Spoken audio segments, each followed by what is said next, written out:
Olá, hoje nós vamos meditar em Gênesis capítulo 50.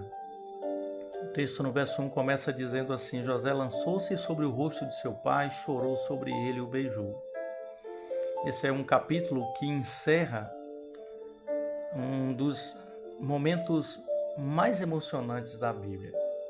Jacó morreu e José, profundamente abalado, o texto diz, se lança sobre o pai, chorou e o beijou. Aquele homem que havia enfrentado traição, escravidão, prisão, não teve vergonha de demonstrar sua dor, porque o luto faz parte da vida e até as pessoas mais fortes choram nesses momentos, precisam chorar nesses momentos. Depois então de cumprir o desejo de Jacó e sepultá-lo na terra de Canaã, ele volta para o Egito com seus irmãos e os irmãos vêm carregando um peso enorme no coração, né? Eles pensavam, agora que o nosso pai morreu, José certamente irá se vingar. Era o que eles imaginavam. Porque a culpa tem esse efeito, mesmo quando nós recebemos perdão, às vezes continuamos presos ao medo e às consequências que esse medo traz. Eles enviaram uma mensagem a José pedindo então misericórdia. E quando José ouviu aquelas palavras, o verso 17 fala que José chorou enquanto eles lhe falavam. Ele chorou porque percebeu que seus irmãos ainda não haviam compreendido o seu coração. Eles ainda viviam como prisioneiros da culpa, enquanto José já havia escolhido viver a liberdade que é o perdão.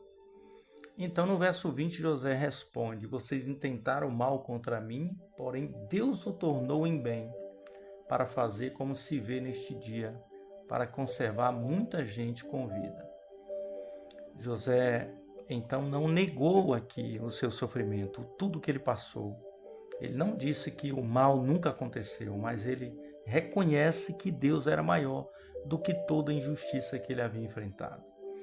E essa é uma das maiores demonstrações da soberania de Deus, porque as pessoas podem nos ferir, decepcionar, pode tentar destruir os nossos sonhos, mas elas nunca terão a palavra final quando Deus está conduzindo a nossa história.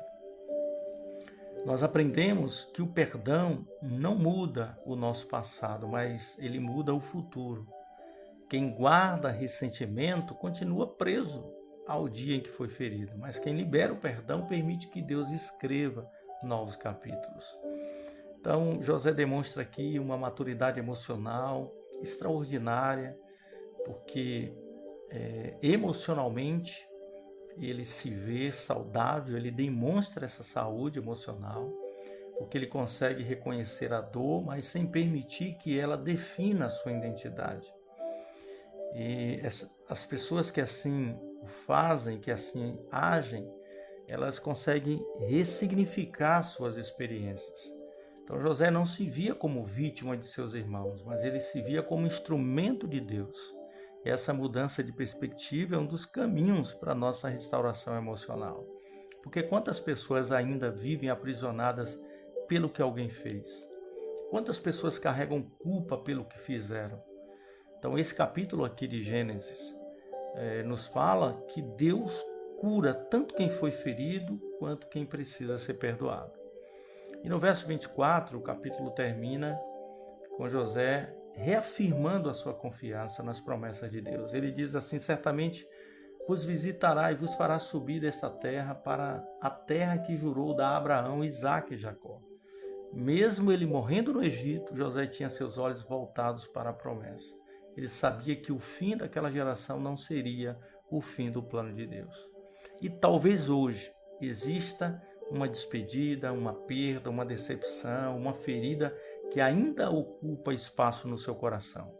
Lembre-se de José, chore quando for necessário, perdoe quando for possível e confie sempre que Deus continua escrevendo a sua história.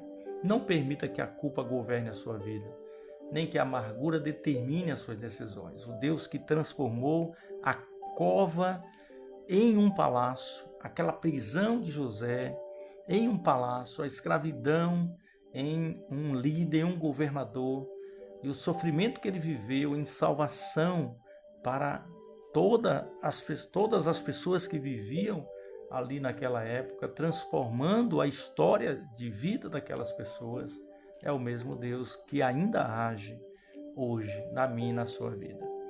Que o Senhor venha te ajudar a confiar nele, mesmo quando você não compreende os caminhos da vida. Que ele cure as tuas feridas, te liberte da culpa e te ensine a perdoar e fortalecer o seu coração para que você venha acreditar que o Senhor é capaz de transformar todo o mal em bem. Então que você viva olhando para as promessas do Senhor e não para as suas dores, porque Deus tem muito mais para fazer na sua vida. Deus te abençoe com essa palavra, compartilhe para amigos e familiares e fica com Deus.